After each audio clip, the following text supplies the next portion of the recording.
loolu xam nga juge d'instruction bi moom moo am planning am xam na ñi nga xamante ne war na leen wax ak heure bu leen war a woo mais li ci gën a am solo daal mooy lépp lu ñu mën a def ba Ousmane Sonko retrouver aussi vraiment en tout cas contrôle judiciaire ñu teg ko ci kawam. je crois moom moo gën parce que aussi Mansour wax na ko léegi maire la dafa soxla vraiment tukki te tant que mi ngi sous contrôle judiciaire moom mënul quitter le territoire national. loolu aussi su weesoo je crois que affaire dossier bi moom. non seulement war na leer mais en plus aussi on doit enquêter ci ñi nga xam ne ñoom ñoo ci dee parce que souvent aspect boobu dañ koy fàtte dans ce dossier là et dem na foo xamante ni tey je crois que bakkan amul lenn loo xam moo ko gën a fort même viol li ñuy wax sax fi mu nekk bakkan bu rot ci boppam je crois que dépassé na loolu de loin te chaque fois bu ñu évoqué dossier yi affaire ñi dee doo dégg dara ñu wax ci c'est-à-dire duñu leen tudd ci dara c'est-à-dire man c'est ça mon problème dafa on a l'impression que ñooñu daal dee nañ ci zéro alors qu'on doit situer les responsabilités tey war nañu woon ubbi ay enquêtes yoo xam ne pour jéem a leeral c'est-à-dire les 14 morts yi nga xam moom lañ ciy wax lan moo indi seen lan moo leen rey ñi nga xam ne yëpp am nañ ci responsabilité yoon def ci en tout cas li ci war mu def ko mais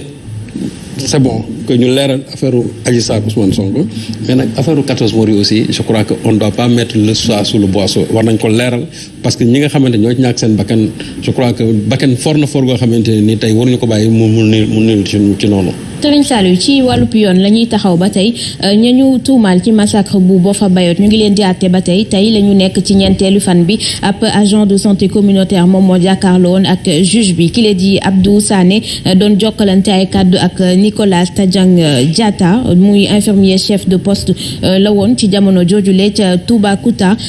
moom dafa xamle woon ci enquête préliminaire bi ne agent de santé boobule ci bés boobule nekkul woon ca postam ci bés bi yëpp ba ci guddi gi ñu ànd ci compte rendu audience bi ak Abdourahmane Diallo. ñeenteelu fan bu procès bu détenu bu ñeel affaire bu Boffa Bayotte accusé bi di Abdou Sané nekk ab agent de santé communautaire ca poste bu Toubacouta mu ngi yoon ca kanam bar bi jeudi bile chambre yi essayé nañu ngir def reconstitution bu agenda am veille bi ak bés bi nga xamante ne moom la drame bi amee ca Boffa Bayotte li waral loolee moom mii di Abdou Sané dafa xamle ni ñaari fan yooyee mu ngi yoon ca bërëb liggéeykaayam loolee nag infirmier chef de poste ba woon bu Toubacouta mi nga xamante ne dañ ko woo ci baar bi à titre témoin dafa weddi loolee ba mu set bu ñu sukkandikoo ci Nicolas Diatta Abdou Sané ñëwoon na ca poste de santé ba ca veille ba waaye bés bi nga xamante ne moom la ji am ca àll bu Boffa Bayotte gisul Abdou Sané ci bureau journée bi yëpp lu dul ci ngoon si la yegg si ci poste de santé ba ngir fekkee ab réunion bu structure de santé ba daal di woote beneen témoin bi nga xamante ne woo nañ ko ci baar bi di Sidat Bassène nekk ab rescapé bu carnage bu amee woon juróom-benn fan ci weeru janvier ci atum 2018 ca àll bu Boffa Bayotte moom nag daanaka dafa weddi kàddu yu yenn accusé daal di yëkkati Sidat confirmer existence bu comité de protection bu forêt ba bi nga xamante ne taxawal nañu ko ca Toubacouta moom di xamle ni sax benn bés jotoon nañ ko arrêté ba nangu saretam dénk ko kenn ci ñi nga xamante ne ñoom la ñu jàpp dugal leen kaso. ñu ngi ci ñeenteelu fan bi Serigne Saliou ay révélation boobu ba tey ñu ngi génn. xam nga aussi comme ni ma ko waxoon rek. fii aussi ay bakkan dañ fa wadd te bakkan fu mu wadd rek. dañ fa war a enquête ba mu leer ñu dem procès situer responsabilité yi ñii aussi seen détention xawoon na yàgg ba temps gis nga li nga xam ne moo ci amoon comme que léegi ñi ngi ci vraiment procès nañ sant yàlla parce que vraiment foogoon nañ ne sax fii duñ fi egg si heure bi comme que vraiment juge yi def nañ seen liggéey ba tey renvoyé nañ ñuy dem procès nañ xaar ba xool fu wanent mujjee ak i bëtam mais li ci gën a am solo daal vraiment on attend la manifestation de la vérité ñi nga xamante ne ñoo ci loru vraiment ñu indemniser leen ñi nga xamante ne ñoo leen ko teg aussi yoon lu mu leen war a daan mu daan leen ko. Mansour. bon mooy li ma doon wax toujours ni ay bakkan ñoo ci rot sëñ Saliou waxaat na ko léegi. te it nag ñi enquête te bu ñu tëbee ciblé nit ñoo xam seen kanam neexu leen rek ñu dem jàpp leen. te déjà li am démb ak tey mu ngi wane ay révélation xam nga fi nekk nii ku ni woon xawma ci dara bokkutuma ci ak fi yëf yi toll xam nga ni kon wax yi ñu commencé di war di commencé di changer day wane ni kon ñiy def enquête te ñëwaguñu nag pour wane fii sukkandiku pour charger leen donc mun nañoo xaar yeneen mbetteel yoo xamante ni bi loxo dina dem gémmañ loolu lépp nag boo ko dajalee dafay dellu soit ci lan moo nekk ci ginnaaw jëf ju bon jooju nga xam ne dañu rey ay nit ci façon bu bon. taal leen def leen loo xam ne doo ko sax def golo gu yàq sa tool. dans ce cas nag waxuñu ñi ñu teg loxo ñoom la ba léegi mais dama ne xanaa yabu ñu leen pour teg leen loxo te la ñu miime woon au début di demander procès bi gaaw ak révélation yu commencé génn xaw na safaanoo. te toujours faw ñuy respecter yoon même ñun journaliste attekat bi yoon may na ko bu fekkente ni bi loo xam ne délit la jëm ci loi pénale am na durée mais bu fekkee loo xam ne crime la aussi am na durée boo xam ni yoon am na sañ-sañu topp enquête bi ba ci pandaw ya am na ñu ci bàyyi fan yi passé ñoom ñoo xam lu tax ñu bàyyi leen mais mënoo fexe ba après bu ñu leen bàyyee du am na ñoo xam ni daañu manigancé bëgg koo taxé wàllu politique ça n'a rien à voir lii crime la ay nit fukki nit ak ñeent la ñu rey zulman tooñ leen rey leen donc nag moi je pense bu ñu topp émotion nit ku nekk ci kaso mais nañ bàyyi xel métti ku ñu rey comme golo ñu suul ko mu bàyyi njabootam yooyu yëpp boo ko dajalee nag la ngay demander justice que la vérité loolu nag moom la ñuy xaar ci li nga xam ni mooy procès bii nii et mu ngi commencé di feeñ parce que fii dossier bi yegg tey début ba fooguñu ko woon. Mansour dañuy des ba tey ci wàllub yoon ab texte bu bees ak itam ab fiche buy saytu carrière u magistrat Sénégal yi dinañu ko taxawal ci lu yàggul dara naka noonee la njiitu juridiction yu Ndakaaru yi ak premier président yu cour d'appel yi ñu woo leen ci ab ndaje ci diirum ñetti fan la ñu ko nar a tëral tàmbali nañu ko sax tey ci suba bu ñu sukkandikoo ci directeur des services judiciaires te ministère de la justice loolee dina mën a tax ñu saytu liggéey bi magistrat yi di def ñu ànd ci ak Cheikh Ndiaye moom mooy premier président bu cour d'appel bu diwaanu Ndar. dafa di magistrat yi ni ñuy liggéeyee léeg-léeg dañuy foog ne kenn du leen contrôler lu leen neex la ñuy def te dara du leen ci fekk te loolu nag dafa amul parce que magistrat boo gis buy liggéey am na kilifaam te li muy liggéey kilifaam dana ko laaj ni nga ko liggéeyee ndax noonu la te yooyu yëpp nag bu ñu ko defee ci année bi jeex léegi nag balaa le 15 août noonu la ko texte bi kii il faut yow nag nga woo liggéeykat bi ngeen def entretien nga wax ko yow li nga xam ci liggéeyam yëpp mu wax la difficulté am yëpp nga mën a xam situation parce que yooyu da ngay am yeneen information ngeen waxtaan nga mën ko dóor jox benn évaluation boo xam ne évaluation boobu nag da nga koy yónnee ministère de la justice jox ampliation cour suprême ñëpp xam parce que ñooñu ñëpp aussi dañu bokk ci conseil supérieur de la magistrature ëllëg ak si biir bu ñuy te li may wax ni dama joxe firnde justification mais ça concerne tous les juges. Plan de développement stratégique atum 2022 jàpp 2027 validé nañu ko ñi ko def di comité sénégalais des droits de l'homme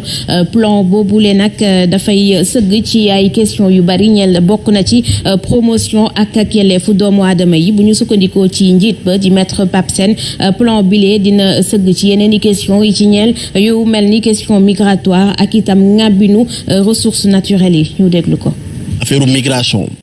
parce que Nations Unies dafa am benn bataaxal bu ñu jëloon dal di ñaax institution nationale de droits de l'homme yëpp pour ñu gën a dugal seen loxo ci li nga xam ne moom mooy wàllu migration rawatina nag ba nga xamee ne que dañu war a jublu ci benn pacte mondial boo xamee ne que nii dafa bëgg ñu fexe ba di am ay migration yoo xam ne ni dafay nekk ay migration yu wóor yoo xamee ne que nii vraiment day mucc ayib. affaire gouvernance ressources naturelles mais également ñun ci comité sénégalais des droits de l'homme wàllu gouvernance ressources naturelles daf ñu mas a soxal ba tax ñu taxawal depuis 2015 benn kuréel boo xamee ne que nii ñu ngi ko duppee observatoire national pour le respect des droits humains dans le secteur extractif muy kuréel gu ubbeeku ci waa nguur gi waa société civile entreprise minière yi ak même nit ñi nga xam ne ñoom la entreprise yooyu di sooxeel seen àq ak seen yelleef. autorité de régulation de la commande publique moom moo nar a wuutu ARMP la ñu ca bëgg mooy gën a yaatal compétence yi ñeel commande publique bi loolee kon la njiitu réew bi xam leen ni ki démb moom mi lee la mu bëgg nee na mooy transparence gën a am waaye itam efficacité ci ŋàbbinu commande publique bi ngir tontu boobulee réforme bu yees coordonnateur bu forum civil moom jàpp na ni ay naxe mbaay kese la ndax Birahim Seck mu ngi xam ne ni réew Sénégal am nañu ba noppi ay instruments ngir wàllu bonne gouvernance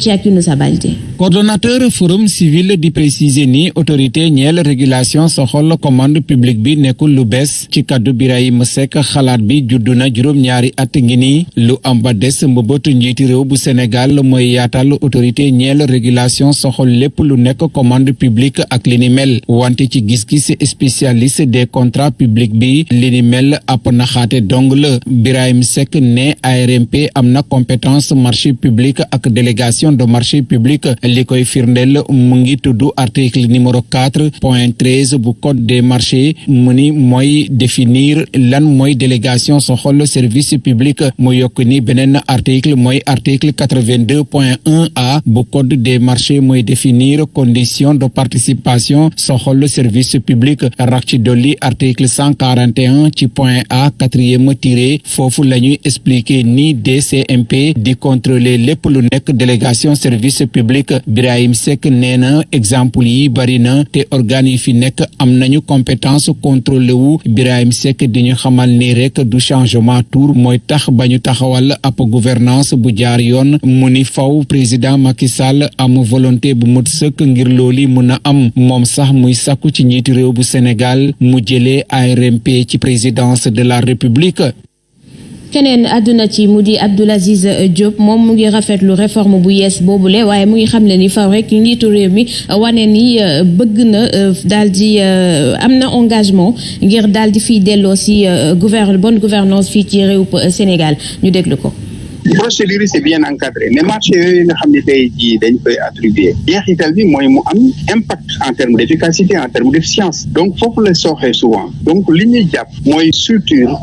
du créer structure moom mooy yore mbir mi li ci nekk mooy structure liggéey ba ñuy def ñu am jeexital te jeexital bi mooy ARMP tey lii nekk ci biir présidence de la République ay corps de contrôle lañ sous contrôle parce que souvent li ñuy jébal recommandation yëpp avis politique bi moom mooy nekk au-dessus de tout donc dañu jàpp ne daal li ñu war a gën a defee mooy la volonté politique mooy bannir impunité bi surtout fexe ba recommandation yooyu ñuy def si wàllu jalgati si wàllu luubal ñi nga xam ni tey ci jàpp nañu ni dañ ko def ñu teg daan yi war ci ñoom ensuite fexe ba tey jii li nga xam ni tey ay scandale la gis nañ ko bu yàggul ci building administratif ci marché boobu tey kenn mënu ko wax yooyu nag moom mooy problème bi. autorité de régulation de la commande publique Mansour ban gis-gis nga gis ci réforme bu bees bi. bon mënut a ñàkk réforme boobu mënut a ñàkk parce que Birahim Seck comme ni ko waxee am na mécanisme am na jumtukaay am na outil yu fi mu soon nekk existe bel et bien mais mënuñu chaque année problème bi nekk benn. chaque année moom Birahim Seck bokk na si ñuy jàmbat ay marché gré à gré ay passation yoo xam ne leerul ay manquements yu bëri ñu koy noté donc réforme bi daanaka pratiquement force la. ndax mu mën a soppi bu fekkente ni même dana soppi la doon am. te defe naa ni moom Birahim am na ay outils yu ko permettre mu mën a gëstu ndax ci la xam-xamam màcc jëm gën a approfondir ay gëstoom xool boo xam réforme yooyu dina indi ay changement ci méthode ba fi nekkoon wala déet mécanisme mu ngi fi woon mais njëriñam moo bariwul woon. parce que bu fekkoon te woon ni doon na taxaw comme ne mu jaadoo yenn jalgati yi am du am est-ce que réforme bi. dina ànd ak xëy na gën a jàppandaluk yombaluk dem ci ay sanctions gën a mën a baare ku jubati ki ba nga xam ni du def lu ko neex. jël marché téeméeri million jox ko xadi ko la parce que waayam la agence marché bu fekkente ni bii paasewul fii nii doo def appel d'offre bu fekkee ni direction doo def appel d'offre nga jalgati yooyu yëpp jël ko def ko ci sa sac xëy na réforme bi dina gën a mën a permettre ñuy contrôler ba nga xamante ni bii jalgati du am. ci bépp marché public parce que lépp alalu askan bi la. donc alalu askan bi la ku waxal yàlla xam ni ŋàbbin bi des na comme ni mu jaadoo ci plan yépp nag. surtout ci responsable yi nga xam ni dañu nekk politique ba noppi nekkaat responsable ci fa ñu nekk. dans ce cas mënut a ñàkk ay réformes yoo xam ni dana ko jox geneen xar kanam gu mën a jàppandal la Sëñ Saliou mën a jàppandal la moom Birahim Seck mu gën a am xel mu dal par rapport ak. soppi li nga xam ne moo fi amoon parce que déjà mi ngi fi may jawul. Serigne Saliou bonne gouvernance ci mandat bu njëkk bu président Macky Sall ak bi mu nekk nii sax bokk na ci li ne ci di jooytu. waaw mais Macky Sall moom dans son programme de yoonu yokkute moom moo waxoon ne il serait le champion de la bonne gouvernance moom moo waxoon loolu. une gestion sobre et vertueuse donc loolu bonne gouvernance malheureusement te bi mu ñëwee sax mettre na en place des outils institutionnels yoo xamante ne nii dañuy lutter vraiment contre la corruption et promouvoir la bonne gouvernance OFNAC ci la bokk mais li graaw ci loolu xam nga man li may bañ mooy arnaque xam nga arnaque moo di nga changer tour ba pare c'est-à-dire habillage ngay changer mais la nga xam moo nekk ci biir dara doo changer dara te en réalité je crois que loolu lañ waroon mën a gën a insister ARMP dafa nekk kuréel goo xamante ne nii franchement seen doxalin dafa baaxul dara parce que su fekkente ne ñoom dañuy def ay marché de gré à gré souvent boo waxee ñu ne c'est à titre exceptionnel mais xam nga loolu aussi teguñu ko fenn te li ci gën a graaw mooy mais Sayer Niang depuis 2017 ba léegi son mandat yi est fini jànn ba léegi président bàyyi ko foofu ba pare tey mu ñuy wax ARMP nag kooku yow yaa ngi ko fa bàyyi presque mi ngi bëgg defaat encore presque 5 ans 6 ans ci loo xam ne du dëgg du yoon alors que Sénégal am na fi ñoo xam ne war nañ ko mën a remplacer yow nga bàyyi ko foofu tey ARMP ci boppam dañ ko waroon auditer c'est-à-dire gestion ARMP ci boppam dañ ko waroon auditer parce que ARMP la fay xew ci boppam Sénégal yi war nañ ko xam réellement lan moo tax tey ñoom ñu tële alors que loi bi may na leen de am nañ ay champs de compétences yu bëri en réalité am nañ ko non ils ont toutes ces compétences là man góob ma ne sax ne kii bi ñi nga xam ne autorité bi nga xam moom lañ fi teg nii dinañ ëpp champ de compétence su fekkente ne nag on change simplement le nom pour essayer bàyyi fa le contenu ce n'est pas la peine parce que pour boobaa arnaque institutionnelle kese lay nekk mais le problème qui se pose mooy tey on doit solder les comptes de l'ARMP ba pare wax lan moo tax Sayer Niang boobu ba léegi ñu bàyyi ko fa bañ ko changer alors que Sayer Niang depuis 2017 son mandat est terminé dafa waroon dem yoonam mais président moo ko maintenir foofu donc Sayer Niang tey lu mu def c'est de la responsabilité du président te décision bu mu jël c'est une décision illégale parce que waratu fa waroon defaat benn fan de plus parce que mandaam jeex na depuis je crois janvier 2017 kon dafa war a dem yoonam. Serigne Saliou intersyndical bi ëmb liggéeykatu Sen'Eau yi génnati nañu tey ci suba ñoom ñi lee xam ne nañu ni dinañu saisir inspection du travail rax ci dolli ab préavis de grève leneen la ñuy ñaaw lu moo di ñàkkub waxtaan bi dox ci seen diggante ak directrice bu société bi délégué yu Ndakaaru Rufisque ak Thiès jàkkaarloo woon nañu ak taskatu xibaar yi ci teewaayu Adjaratou Aïcha Gningue. mer ba fut la ñu def ki di directeur général bu Sen'Eau intersyndical délégué yi yëkkati seen kaddu. ñoom 2020 lañ fi ñëw 2021 ba léegi mat ñaari at waxuñu yéeyu ñu yàbbu yuñ ci loolu nga xamante ne moom mooy 40% yi. dafa doxale suñu digganteeg moom DRHT bi. waaye ñun dañoo gisul benn jéego boo xamante ne nii avancement la ci li nga xamante ne moom la ñuy wax boobu ba léegi. gannaaw ba KMS 3 tàmbalee jox ndox askan wi seeni koppar itam yokku délégué yi le ñu ngi yuuxu wëllu. dañ ne bëri rek ñu ne ñoom dañoo am déficit dañ ne bëri rek ñu ne dañoo am perte 4 milliards 4 waaw.